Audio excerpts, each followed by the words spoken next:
What are your emotions immediately following this one in terms of how the game unfolded? Tough, obviously, end of the game.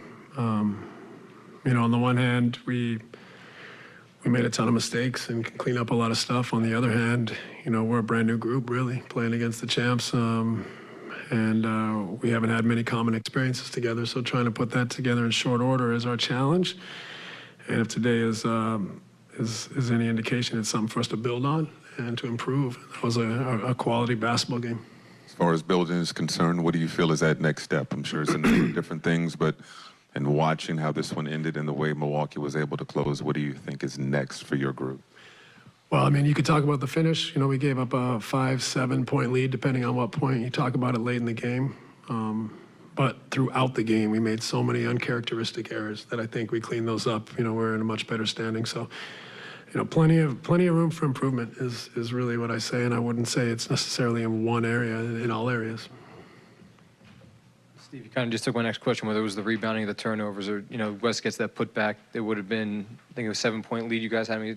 Is there any point for you where the game changed or something that stands out to you more as an issue?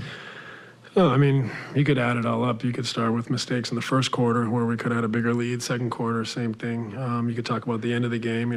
They also had 22 turnovers. So, it's hard to say it's all on our turnovers. We obviously gave up some timely offensive rebounds at the end of the game that cost us. But, you could hone in on one specific thing, but I think it's bigger than that. There's just plenty of plays that we're a group that's trying to find each other and trying to get a rhythm for how we want to play, especially down the stretch in close games. And, this is, it's like training camp still for this group.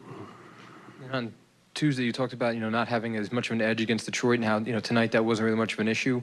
You look at the rest of the schedule, non-playoff teams or teams at the edge of the play. Do you worry at all about the edge part of this, given that this was the last contender on the regular season slate? I just worry about Friday, or Saturday, sorry. Just worry about, our next game. Play well in our next game. Recover, look it over, talk it over, find ways that we can improve, and move on.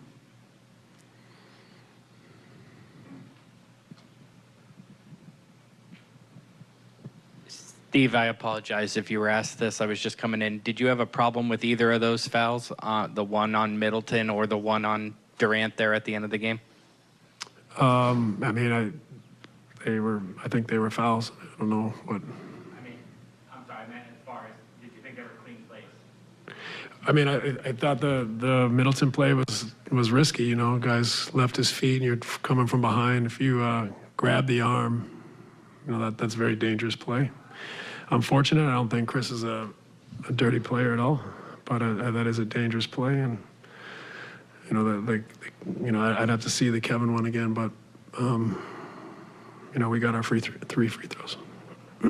Coach, sorry, I came in while you were in the middle of answering a question. I think you guys were up 7 with 2:14 to go at the end of the fourth, just didn't score again. What happened at the end of the stretch that allowed them to kind of creep back in? Yeah, I didn't think we did a good job getting organized, but we also, defensively, we gave up some timely offensive rebounds, and I think that hurt us. But like I said, plenty of stuff to clean up, plenty of stuff for our group to get to know each other. How many really close games has this group played together? So it's definitely still like a training camp for this group and trying to find ways to play together down the stretch and have an understanding for one another, and sometimes that takes time.